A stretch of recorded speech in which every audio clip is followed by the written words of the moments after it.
Helena Petrovna Blavatsky, From Russian Aristocrat to a Cult Revolutionary. Chapter 1. Born under a Restless Star. Aristocratic Roots in Imperial Russia. To understand the emergence of any singular figure from 19th century Russia, one must first comprehend the intricate, aristocratic soil from which they grew. Imperial Russia was a society of rigid hierarchies, a world meticulously ordered and stratified. At its apex stood the nobility, the dvoryanstvo, a privileged estate that, despite constituting a mere 1.38% of the population on the eve of World War I, commanded disproportionate influence over the empire's political, military, and cultural life. This was not a monolithic class, but a complex ecosystem of ancient bloodlines, service-oriented gentry, and newly minted elites, all bound by a shared legal status and a destiny inextricably linked to the autocratic throne. The structure of this aristocracy, its privileges, its internal tensions, and its fraught relationship with Russian identity created the unique conditions that would both nurture and challenge the era's mystics, philosophers, and revolutionaries. The Russian nobility's legal identity was a tapestry woven from medieval precedent and imperial decree. Its name, dvoryanstvo, derived from the court, dvor, of a prince or tsar, hinting at its origins as a servitor class.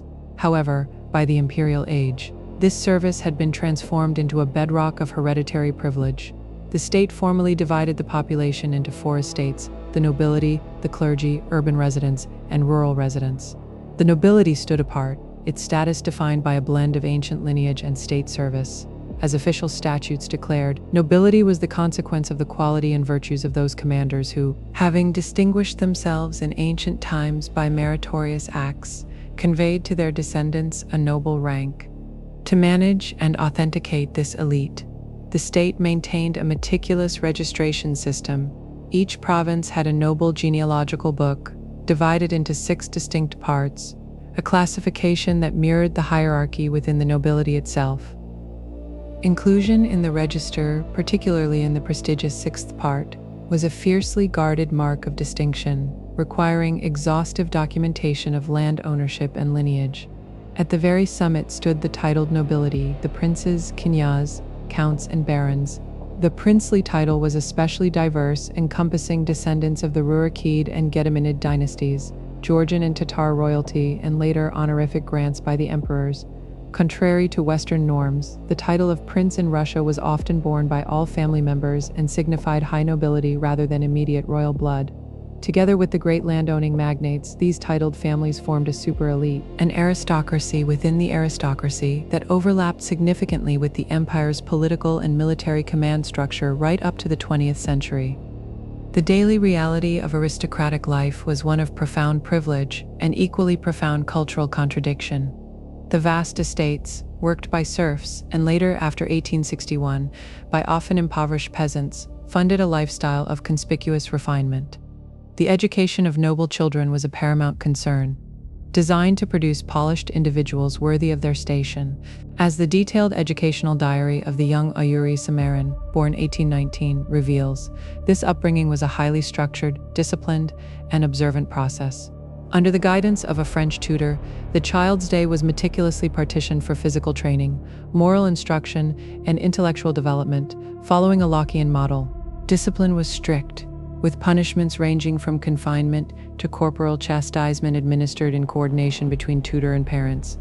This rigorous education, however, underscored a central tension in the soul of the Russian elite: its Western orientation.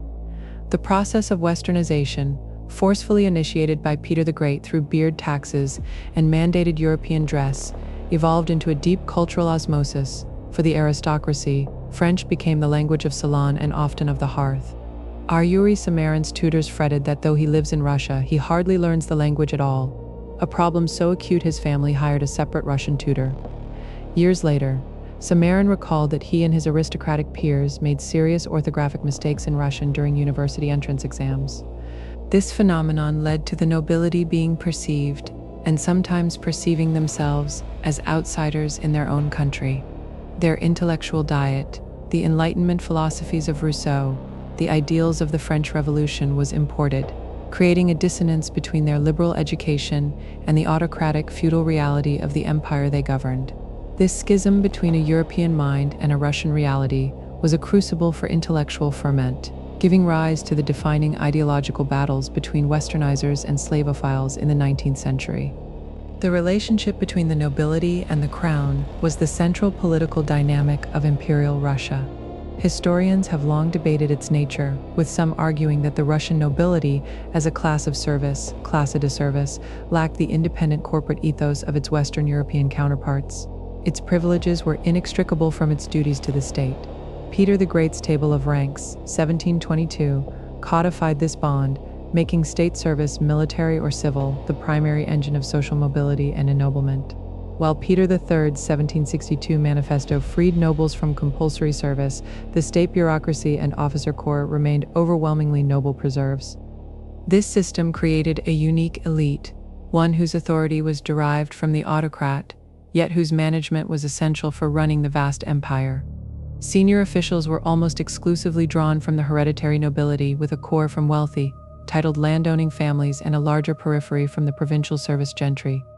They were the multi-purpose elite who staffed the government, commanded the armies, and upheld the social order in the countryside as land captains, the little czars who administered peasant affairs.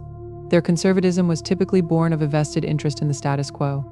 Yet, as the 19th century progressed, the very Western ideas their education promoted, constitutionalism, liberalism, even radicalism, seeped into this service class, leading to profound acts of rebellion from the Decembrists in 1825 to the populist movements of later decades. The aristocratic world of Imperial Russia was thus a paradox, a pillar of rigid autocracy that simultaneously incubated the ideas destined to challenge it. It was a closed society obsessed with lineage and legal status, yet one dynamically incorporating new elites from the military, the bureaucracy, and conquered territories.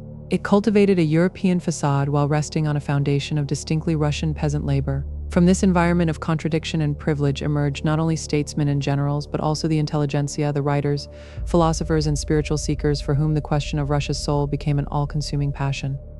The noble household, with its mix of Orthodox tradition, European luxury, and intellectual inquiry, provided a specific type of cradle.